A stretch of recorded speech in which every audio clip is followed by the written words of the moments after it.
IT job కోసం చూస్తున్నారా? ఐటీలో కెరియర్ బిల్డ్ చూసుకోవాలనుకుంటున్నారా? అయితే సమాధానం కోడింగ్ ట్యూటర్. నమస్కారం, వెల్కమ్ టు ఐటీ మీడియా. నేను మీ సంగీత. సికింద్రాబాద్లోని మారేడుపల్లిలో ఒక దారుణమైన సంఘటన చోటు చేసుకుంది. అదేంటంటే ఇద్దరు కూతుర్లు కూడా తన తండ్రికి మీద ఉన్న 130 గజాల ల్యాండ్ని ఇద్దరికి సరిసమానంగా రాసిచ్చిన తర్వాత నీతో మాకు ఎలాంటి సంబంధం లేదు అని చెప్పేసి ఆ తండ్రిని ఇంటి నుంచి బయటికి గెంటేసి ఫుడ్ అకామిడేషన్ లేకుండా చేయడం జరిగింది. దాంతో ఆ తండ్రి చాలా ఆవేదనకు గురైపోయి నాకు మీరు తప్ప ఇంకెవరు లేరు, నా యొక్క పోషణ మీ బాధ్యత అని చెప్పేసి వారింటి ముందు బైఠాయించి నిరసన వ్యక్తం చేయడం అనేది ఈ మధ్య కాలంలో మనం విన్నాం. అయితే ఇక్కడ తను ఆ తండ్రి ఎవరైతే ఉన్నారో అతను అంత బాధపడాల్సినంత అవసరం లేదు. తను కష్టాజీతంతో తన యొక్క కష్టంతో సంపాదించుకున్న ఆస్తి ఏదైనా పర్వాలేదు, అది మూవేబుల్ కానివ్వండి, ఇన్మూవేబుల్ కానివ్వండి, ఆ ఆస్తికి సంబంధించి పూర్తి రైట్స్ కూడా ఆ వ్యక్తికే ఉంటాయి. ఒకవేళ ఇక్కడ చూసేసుకుంటే ఇద్దరు కూతుర్లు మాత్రమే అని చెప్పేసి చెప్పారు కాబట్టి అతనికి వారసులు లేరు. ఎప్పుడైతే తండ్రి ఉన్నాడో అతని యొక్క అకామిడేషన్, అదేవిధంగా ఫుడ్, అతని యొక్క ఆరోగ్య పరిస్థితి ఇవన్నీ కూడా ఆ ఇద్దరు కూతుర్ల యొక్క బాధ్యత.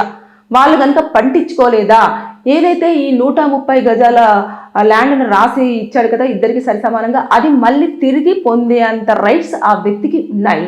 అది ఇలాంటివి చాలా మందికి తెలియక ఇబ్బందులు పడుతుంటారు. అరే ఆస్తి మొత్తం రాసిచ్చేసాం కదా, ఇక వాళ్ళు మమ్మల్ని పట్టించుకోరు, అసలు ఇక మేము ఇలా అనాథలుగా మిగిలిపోవాలి అని చెప్పేసి చాలామంది అనుకుంటూ ఉంటారు. అలాంటిది ఏమీ లేకుండా ఇక్కడ మారేడుపల్లిలో జరిగిన ఇన్సిడెంట్ని బేస్ చేసేసుకొని ఇదొక్కటి మనకు తెలుసు, అంటే వార్తల్లో ఏదైతే వస్తుందో దానికి కోసం మాత్రమే మనకు ఆ రోజు వరకు తెలుస్తుందేమో, కానీ ఇలాంటివి చాలా వరకు చోటు చేసుకుంటూ ఉన్నాయి.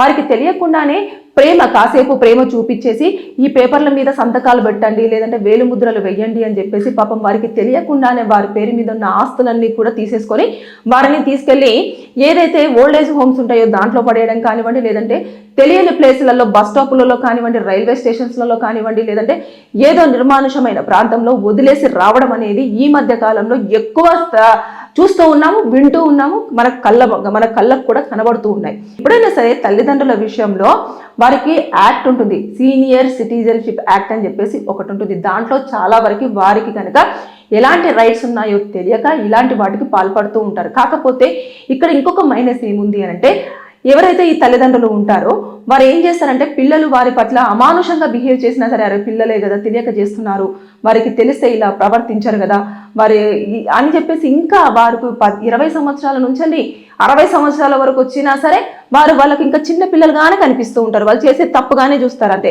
తెలియక చేస్తున్నాడు, అమాయకుడు, తెలియక చేస్తుంది, ఏం తెలియక చేస్తుంది, నా బిడ్డకి ఏం తెలియదు, ఇలాంటివన్నీ అనుకుంటూ వారు అనాథలుగా మిగిలిపోవడమో, లేదు అనుకుంటే వృద్ధాశ్రమంలో వారి యొక్క చివరి క్షణాలు గడపడమో ఇలాంటివన్నీ చోటు చేసుకున్నాయి. ఒక్కసారి కనుక ఎదురు తిరిగి ఈ ఆస్తి మొత్తం నాదే, మీకే ఎలాంటి రైట్స్ లేవని చెప్పేసి కనుక మీరు ఏ ఒక్క అడ్వకేట్ని అప్రోచ్ అయినా సరే ఆ యొక్క తిరిగి మీ యొక్క ఆస్తి ఏదైతే రాసిచ్చారో అది మళ్ళీ వెనక్కి తీసుకునే అంత రైట్స్ మీకున్నాయి. లేదా డబ్బులు పెట్టలేము, అడ్వకేట్ని కలవలేమంటే ఫ్రీగా లీగల్ ఎయిడ్స్ కూడా ఉంటారు, లీగల్ ఎయిడ్ వాళ్ళు ఉంటారు.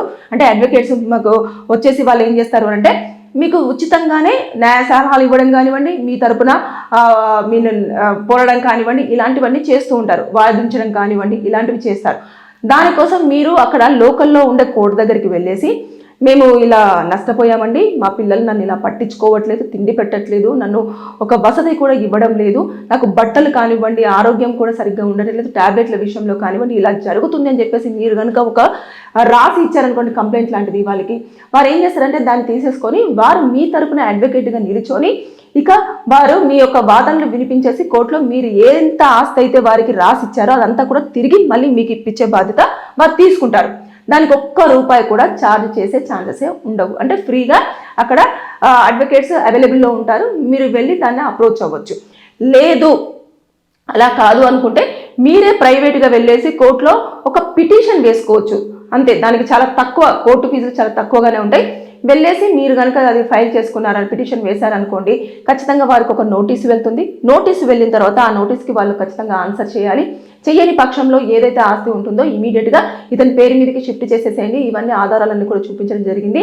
ఇలా ఇతను ఈ కష్టం చేసి మరి ఈ డబ్బులు ఈ యొక్క ఆస్తిని సంపాదించుకున్నాడు అని చెప్పేసి నిర్ధారించిన తర్వాత మొత్తం చూసిన తర్వాత అప్పుడు ఆర్డర్స్ అనేది పాస్ చేస్తారు. చేసిన తర్వాత ఆర్డర్ తీసుకెళ్లేసి మీరు కనుక ఎంఆర్ఓ ఆఫీస్కు వెళ్ళేసి మీది మొత్తం మళ్ళీ ఈ పేరు అయితే ఏదో ఉంటుందో అది ముటేషన్, అంటే ఒక పేరు నుంచి ఇంకొక పేరుకు మార్పు చేసుకొని రాసిచ్చాడు కదా ఆస్తి మొత్తం, మళ్ళీ మేము ఖచ్చితంగా ఈ పేరు మీదకి రావాలని చెప్పేసి ఆధార్ కార్డు అదేవిధంగా అన్ని తీసుకొని వెళ్ళి మొత్తం మ్యూటేషన్ చేయించేసుకొని వెళ్ళి రిజిస్ట్రేషన్ అనేది చేయించుకోవచ్చు.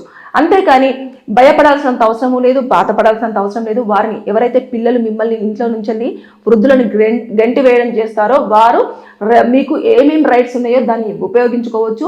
చిన్నపిల్లల విషయంలో కానివ్వండి, అదేవిధంగా వృద్ధుల విషయంలో కానివ్వండి, కోర్టులు చాలా సీరియస్గా పనిష్మెంట్స్ ఇవ్వడానికి ఎప్పుడు కూడా అవైలబుల్లో ఉంటాయి. దానికోసం ప్రత్యేకంగా చట్టాలు కూడా ఉన్నాయి కాబట్టి దాన్ని బేస్ చేసుకొని వాళ్ళకి ఎలాంటి న్యాయం జరగాలి, ఎలా న్యాయం చేస్తే బాగుంటుంది అనేది డిసైడ్ చేసిన తర్వాత ఆర్డర్స్ అనేది పాస్ చేస్తుంది.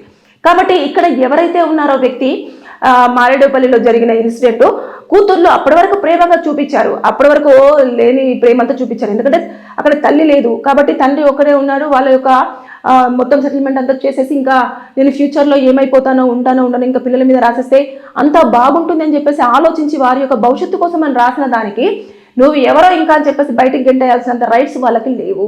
ఆ ఆస్తి మళ్ళీ నాది అని చెప్పేసి వెళ్తే వెంటనే ఇమీడియట్గా కోర్టు మీకు ఇవ్వడానికి స్టెప్ తీసుకుంటుంది. కాబట్టి ఇది ప్రతి ఒక్క వృద్ధులు ఎవరైతే ఉంటారో వారందరూ కూడా గుర్తుపెట్టుకోవాలని చెప్పేసి నేను అనుకుంటాను. రిటైర్మెంట్ అయిపోయిన తర్వాత చాలా మంది చేసే పొరపాటు ఏంటంటే నాకు ఎంతో కొంత డబ్బులు వచ్చాయి కదా పిల్లలకి ఇచ్చేద్దాం వారు బాగుపడతారు అని చెప్పేసి మీరు వారికి ఇవ్వడమైనా, లేదంటే మీ పేరు మీద ఏదైనా ఉంటే ఇంకా నా యొక్క చివరి క్షణాలన్నీ కూడా పిల్లలు చూసుకుంటారు, వారి దగ్గర నేను స్టే చేస్తాను కదా, వారు నా యొక్క తిండి కానివ్వండి, నా ఫుడ్ కానివ్వండి, నా అకామిడేషన్ కానివ్వండి, నా బట్టలు కానివ్వండి, నా యొక్క హాస్పిటల్ ఖర్చులు కానివ్వండి వాళ్ళు చూసుకుంటారు కాబట్టి అని చెప్పేసి ఆస్తి కనుక రాసిచ్చారనుకోండి, తర్వాత మీరే ప్రమాదంలో పడాల్సిన పరిస్థితి చోటు చేసుకుంటుంది.